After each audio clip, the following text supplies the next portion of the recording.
nakita naman din natin, base ulit dun sa mga naging survey, no, ng mga ilang survey firms regarding this party list. Hindi nga po nag-number 1 itong Akbayan eh. It's really different from what happened ngayon dun sa result. Ang Akbayan, laging tail end siya, 'di ba? At ang mga nagna-number 1 yung mga kilala natin na mga pangalan ng mga party list. So what do you think happened here, Prof? So there may be a lot of explanations, and I'll try to offer two. Yes. No? So the first one is really the great effort of Senator Risa Ontiveros to amplify the profile of Akbayan with her work as senator. No? Kasi kita mo naman, in the past 3 years, halos every headline is caused by Senator Risa's investigation in the Senate. No? So I can say that na-raise talaga yung profile ng Akbayan dahil sa kanya. So that's just one. That's partly it. The second possible reason is, sa tingin ko kasi yung Gen Z and millennial voters, they really decided to vote for non-dynastic candidates na obvious sa kanila. No? Yung nakita nila, oops, itong kandidatong to, sabihin na natin sa party list na to, klarong-klaro na non-dynastic to Akbayan, kilala namin na non-dynastic, yung mga nominees nila non-dynastic, will vote them. Sa tingin ko, isa yun sa mga dahilan kung bakit rumagasa, basically, yung Akbayan dyan sa party list election. Could it be more of, attorney, na more of your first na sinabi mo about the endorsement power of Senator Risa Ontiveros, because there was a tagline that Senator Risa had when she won the Senate seat amongst a sea of Duterte candidates back then in the last election. No? They called her the last man standing was a woman. So parang siya yung nag-iisang opposition. She was the only one who made it in. So parang, she has a political base. And now we're seeing that every time she appeared with Attorney Shell Jokno sa social media, the engagement was very high. So are we seeing a possible new generation in endorsement? Yes, certainly. That's possible. Kasi syempre, kumbaga, it is the way that they also presented that narrative that appealed to the Gen Z and millennial voters, no? Kaya lang, I will just push back a little bit by saying that really at the core of that, or underpinning that, yung sinasabi mo, Angelo, is more for me is that anxiety about dynastic politics. Yeah. Especially given in this election na yung media, kayo, halos talagang you made an effort to make sure that voters knew about the malevolence of dynastic politics. So, pinag-uusapan lagi na hindi maganda to sa demokrasya, pinag-uusapan lagi yung ill effects of having, well-entrenched dynastic politicians in your LGU. So, I suppose there was a brewing anxiety that also fueled yung Gen Z and millennial voters really being appealed, finding appeal sa Akbayan as led by Senator Risa Ontiveros. May mga grupo nga po nagcha-challenge nga nung naging desisyon ng Korte Suprema, the one that you were talking about earlier, Prof, nung 2013 ruling na redefining kung ano ba talaga yung party list. Sabi nila hindi na daw okay lang kahit hindi ka mula sa marginalized sector but you have an advocacy. Parang gano'n, no? As long as you have an advocacy, pwede na maging party list, pwede ka na magpa-register as party list group. So, yun nga po, as I've said, may mga grupo na nag-challenge po dito sa ruling na to. And what happens now, kasi ang pinag-uusapan po dito talaga, na ginagawang parang it's either training ground ng mga gustong sumabak sa politika or yung mga nasa politika na kailangan lang magpahinga ng mga terms nila pero gusto pa rin nila nasa loob pa rin ng government. Both, no? It's being abused in both ways. The third way, of course, is the party list system has become another pathway for dynastic politicians to get into Congress. No? That so, yung decision na yon actually, let's not go into detail, but ang masamang epekto nun actually is more of allowing nominees who are not part of the sector that they are representing, no? As for as long as they can show a link. Yun ang masakit dun kasi a party list can organize, let's say, for tricycle drivers, no? And then choose a nominee who is not a tricycle driver at all, or not even an owner of a tricycle or something like that, no?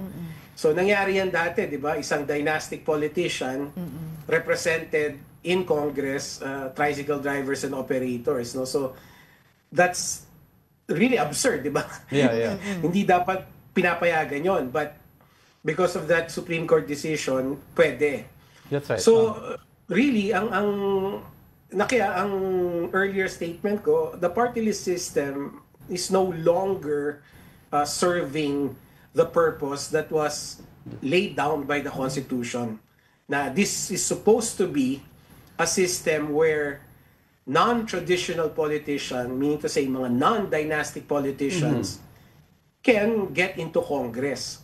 Right. Hindi na ganun ang nangyayari ngayon. Pero attorney, kasi I was, the other day I was reading that Supreme Court decision defining advocacy, no? Walang actual definition what an advocacy is. So parang it's a gray area. Hindi ba, attorney, in the spirit of the law, pag walang exact definition ng isang ruling, you go back to the spirit of the Constitution.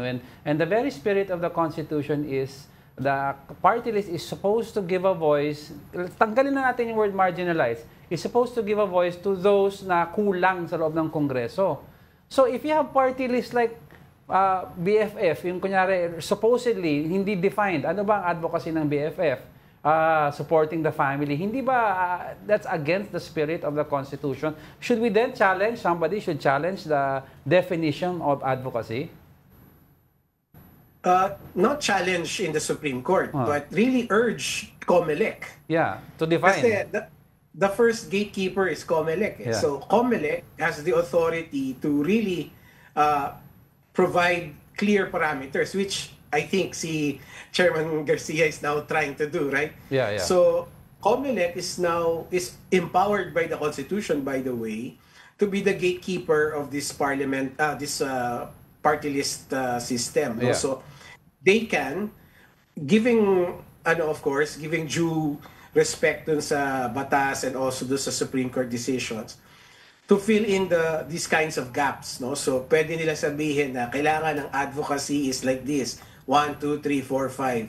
They can also add additional requirements, like if you are a nominee, you have to show that in the past couple of years you have been active in this sector, 1, 2, 3, 4, 5. So COMELEC has the wherewithal to do all of those things to sort of fill in the gaps that we're seeing now. Tapos, kung sinong merong gustong questionin yan, they can go to the Supreme Court and question it again, and then allow the Supreme Court to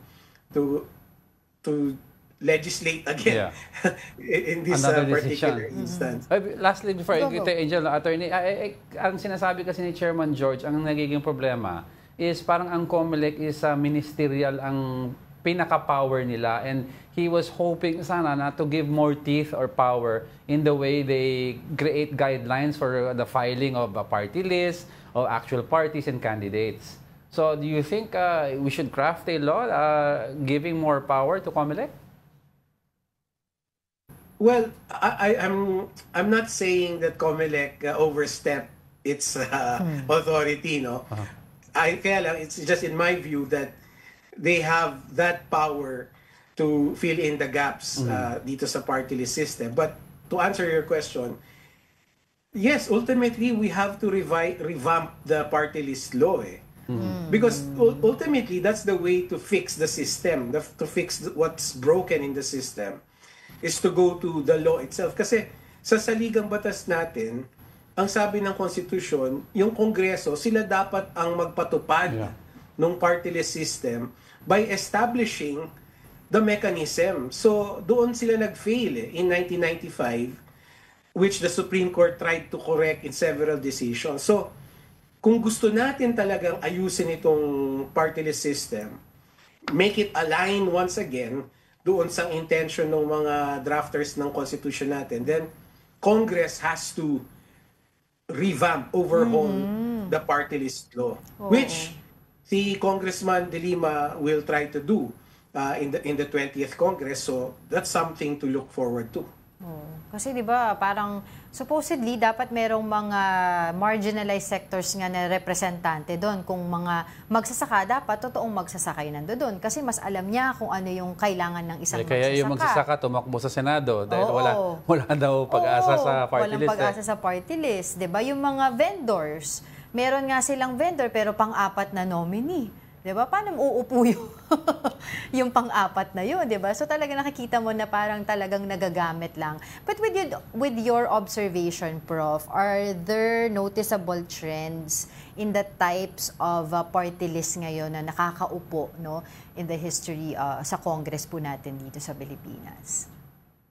Certainly, with the exception of Akbayan, in this election, the trend really was going towards the party list system being another pathway for dynastic politicians. Kasi nakita na namin na maraming mga party list parties na talagang ginawa lang ng mga dynastic politicians para idagdag nila na, sige, yung asawa dun muna o yung anak dun muna. No? Example lang, yung party list ni Speaker Romualdez, di ba? Yung asawa niya, I think, is a nominee of that party list. At the same time, siya yung speaker. So, sabay sila without necessarily parang getting the spot of other legislative districts dun sa bailiwick nila. So, maraming party list kaming nakita na ganon ang sistema, no? Yung style na tinayo, tapos yung mga nominees, dynasties rin. So, sabay-sabay na sila tumatakbo with the legislative district. So para mapapansin mo yung mga pangalan ngayon ng mga party list, parang itinutunog nila doon sa mga, alam mo, catchy o yung mga popular na pangalan, 'di ba? Para mas maboto sila. So I think yun yung isa sa mga gagawin ng COMELEC na kapag daw katunog ng mga TV show or whatsoever. Hindi, not only that, para attorney, hindi na nila papayagan. Yung isang gusto ko tanongin sa iyo, attorney, for example, 'di ba, sa Congress, meron ka ng representative. Kunyari, let's go to Bicol. 'Di ba? Meron ka ng congressman doon sa mga districts niya, and then tatayo ka ng party list using the name Bicol also. So parang ano yung advocacy mo, representing Bicol, but may Bicol congressman ka na, 'di ba, attorney? Things like that. It's absurd, right? It's crazy na ganun yung nangyayari na, like I said, no, we are totally moving away from the design, the constitutional design. Kasi tingnan mo yung batas, malinaw yung constitution malinaw na the party list system was designed for sectors, no? Magsasaka, mangingisda.